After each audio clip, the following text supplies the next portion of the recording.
Albie, is boring back?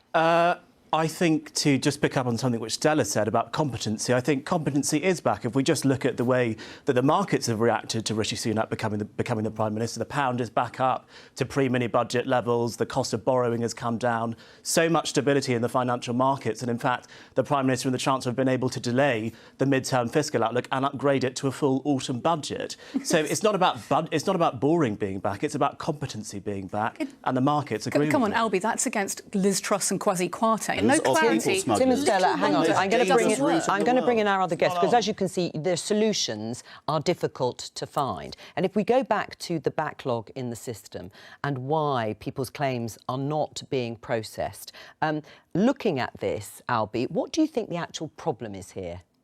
Look, the Home Office not being able to process immigration forms, whether or not that's a passport for some of Stella and Tim's constituents or whether or not that is for refugees that have crossed the Channel, is not exactly a new thing. The Home Office has been a dysfunctional department for as long as I have been involved in politics. And perhaps now that we've left the European Union, we've got more control over our migration, perhaps maybe we need to look at actually reforming the Home Office fundamentally, maybe splitting migration out of the Home Office completely. But ultimately, Tim is absolutely right. There are 38,000 people who have crossed the Channel so far this year. And ultimately, what we need to be focusing on is how can we bring those numbers down? It's costing us millions of pounds. Illegal immigrants, they're being tough. How do you know they're illegal? Hang on. How do you know they're illegal? The 38,000 people, not illegal. The 38,000 people who are crossing the Channel in boats. Hang on, Stella, let other people speak. Illegally. And actually, look, I actually agree with you. I do think we should be opening up more safe and legal routes. But I also agree with Tim in that I do think a strong deterrent in the form of Rwanda is also reasonable,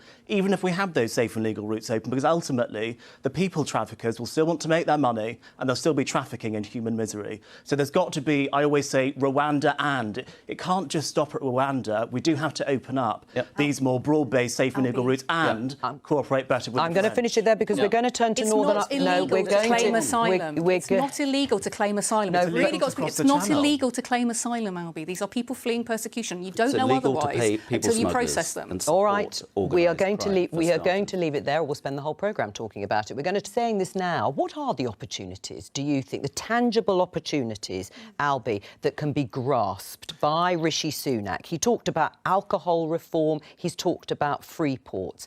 But what are the other, perhaps more transformative opportunities that he's referring to? Well, I think for Greg, obviously, being a finance man, you mentioned that he was in private equity. Of course, there are lots of financial service regulatory reforms that we could be passing now that we've left the European Union. You know, looking at reforms to MiFID II, looking at Solvency II. I know the removal of the cap on bankers' bonuses wasn't very popular, but ultimately that was a populist reaction to the financial crash of 2008.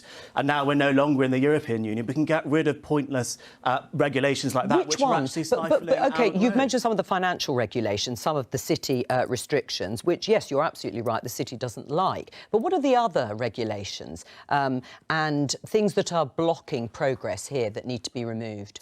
So if we look at the GDPR regulations which are imposed on small businesses, there are some small businesses that are spending up to 80 hours a week just to be GDPR compliant. If we look at other things in clinical trials, for example, where that is holding up important work in the pharmaceutical industry, there are lots of opportunities of Brexit, but we've just got to be bold enough to grasp them and actually grasp them in a way which is reasonable. And I do actually feel, with Rishi Sunak as the Prime Minister, we will actually be able to do that. So we're looking at his ethnicity, looking at his faith.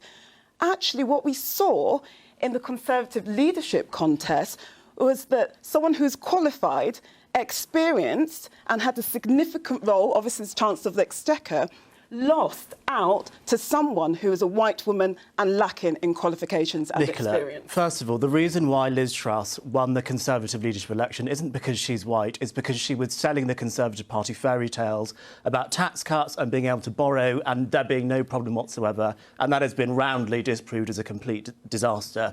So I just want to address that point first. Second, the second point I will make is about the media coverage. Now, actually, some of the media coverage that I was seeing from left-wing newspapers like The Guardian and The Independent were actually talking about it in a similar way to how Rupert Huck was talking about it at Labour Party conference a couple of weeks ago, about it not being a true win for diversity because he's not actually properly Asian because he's a wealthy man who went to a private independent school. And actually, I think one of the things which is really important when we're talking about race relations is that we don't just lump all people of colour into that people of colour band. Absolutely. If we actually look at employment and educational outcomes, British Asians outperform white British people. Well, no, let me It's actually.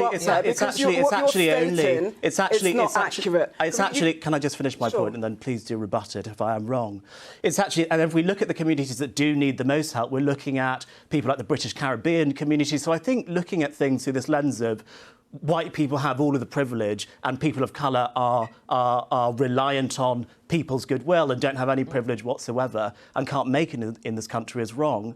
And I think Rishi Sunak does actually show that you can make it in this country regardless of what your race is. So let me be absence of people of colour, and that's what I mean by everyday forms of racism, so more subtle forms of racism. You founded Conservatives Against Racism for Equality. We haven't got very long left. Do you agree with that that's where the focus should be, on this everyday instances or experiences of racism? I think the focus should be on the practical policies that governments can bring in to help close racial disparities in this country.